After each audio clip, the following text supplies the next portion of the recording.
Oke, jadi kita akan coba gimana caranya untuk mengkoneksikan N8N ini ke database MySQL ya. Nah, jadi harapannya si N8 ini nanti bisa melakukan insert data ke dalam database yang nanti kita buat. Nah, sebelum itu kita ada beberapa hal yang diperlukan. Pertama ada N8N-nya. Nah, di sini saya anggap kalian semua sudah punya N8N aktif. Untuk kalau misalkan mau tutorialnya gimana cara dapetin N8N, mungkin akan dibuat nanti di next video ya. Lalu yang kedua itu ada database hosting. Nah, ini penting untuk nanti kita menghubungkan ke N8N-nya. Lalu ada Postman untuk testing, tapi ini opsional karena nanti kita akan menggunakan webhook untuk mengirim data dari N8N ke dalam database gitu. Nah, untuk yang pertama kita bisa buat dulu webhook simple aja. Misal ini kirim data. Nah, ini untuk getnya jadi yang post. Lalu kita akan coba tambahkan URL testing, kita copy ke dalam Postman. Nah, ini fungsinya untuk kita bisa mengetes data yang masuk ke dalam N8M. Nah, pastikan posisinya ada di body lalu di raw. Lalu kita bisa ketikkan seperti ini ya. Misal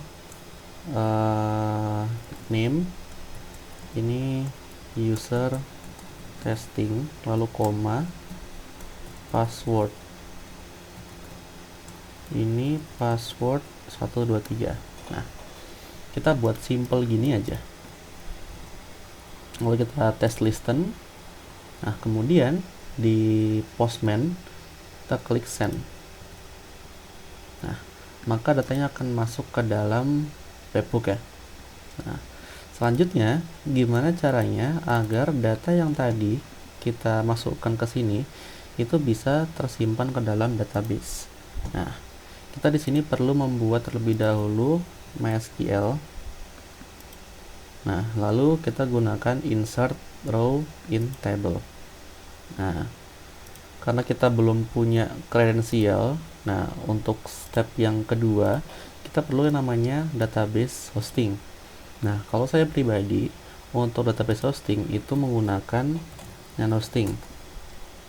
Nah, langsung deh nyanhosting.id.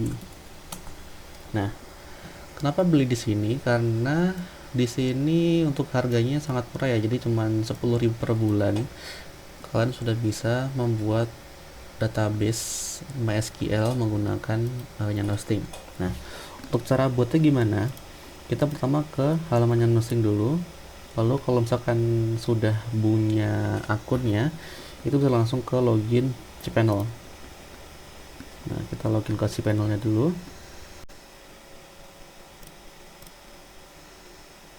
Oke, sudah. Lalu kita akan coba untuk membuat database MySQL. Misal di sini N8N. Nah, create database. Nah, sudah terbuat. Lalu back. Lalu kita scroll ke bagian bawah. Nanti ada create user. Ini juga sama N8N. Untuk passwordnya kita buat aja deh generator aja lah ya. Coba deh testing 123 password db. Nah, ini pakai, lalu klik create user.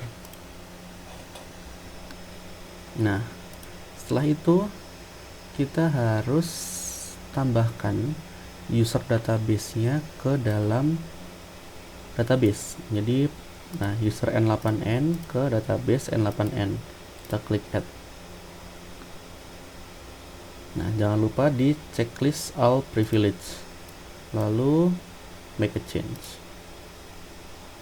Nah, selanjutnya agar database yang kita buat ini bisa diakses dari luar hosting, itu kita harus menuju menu remote MySQL. Nah, Untuk hostnya ini isikan tanda persen, yang artinya jika tanda persen maka semua akses di luar server itu diizinkan. Nah, kita ini aja deh. Nah, terus kita klik add host. Nah, sudah. Lalu kalau sudah, kita kembali ke dalam N8N ya. Kita tambahkan di sini, lalu create new credential. Kita namakan misalkan N8N BB hosting. Nah, kita cek dulu ya. Tadi untuk username-nya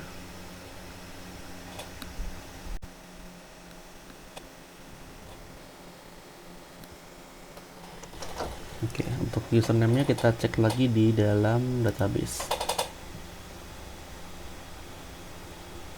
Nah, ini dia. Ini kita copy username-nya.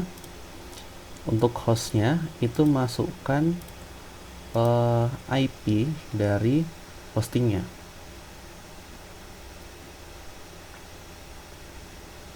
Nah, ini dia, menggunakan shared IP address. Ini kita copy, lalu paste ke sini. Database-nya MySQL, lalu usernya yang tadi ya, pembuat web. Ini, lalu passwordnya yang tadi. Ya, ini database-nya pembuat web juga. Nah, lalu kita klik save. Nah, connection test successfully. Oke. Nah, kalau sudah begini artinya untuk database sudah terhubung. Nah, selanjutnya kita harus membuat tabelnya dulu. Nah, kita klik ke phpMyAdmin.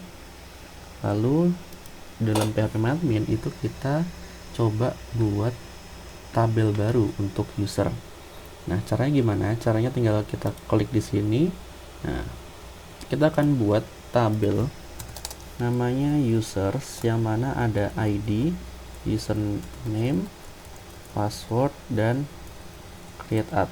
Nah, 1, 2, 3, 4, berarti 4 dengan nama users. Lalu klik create. Nah, lalu isikan tadi ID, username, password, create add. Oke. Ininya tipenya ID, ini varchar. Ini 150, ini aja. Oh, sorry, ini timestamp, lalu defaultnya current timestamp. Lalu ini checklist. Oke. Lalu kita klik save. Nah, sudah terbuat ya database users dengan ID, username, password, dan create add. Nah, selanjutnya berarti kita bisa mengambil database user ini tadi ke dalam N8N. Kita coba. Nah, sudah muncul ya. Kita klik. Untuk data mode ini ganti menjadi yang map each column manually. Nah, lalu di bagian value ini kita klik. Nah, kolomnya kita select ke username. Lalu untuk value-nya dari name kita tarik ke sini. Nah, lalu add value lagi untuk yang password. Kita drag juga ke sini. Nah, sudah. Lalu kita coba testing execute step. Nah, sukses ya. Kita coba cek di DB. Nah, sudah terbuat ya. ID 1, user testing, ini password, tanggal dibuatnya. Nah, selanjutnya gimana caranya kita bisa menampilkan responnya? Kan ini kan gini kan, message workflow start ya. Nah, kita akan tampilkan responnya di sini menggunakan webhook juga. Webhook yang respond to webhook. Nah, kita akan coba buat JSON ini message misalkan user successfully created. Nah, sudah seperti ini aja. Lalu di bagian sini kita ganti yang respon menjadi using respond to webhook. Nah, kalau kita coba save, Nah, kita jalankan lagi untuk testingnya. Kita execute workflow, lalu coba diganti ya, misal ini namanya admin 123 password. Nah, kita coba ya, ini jalan, kita klik send. Nah, message-nya sudah user successfully created. Nah, kita cek lagi di DB. Nah, ternyata sudah terbuat ya, ID 2, username admin, dan passwordnya admin 123 password. Nah, jadi simple ya, begitu cara untuk mengkoneksikan database MySQL ke dalam N8M. Nah,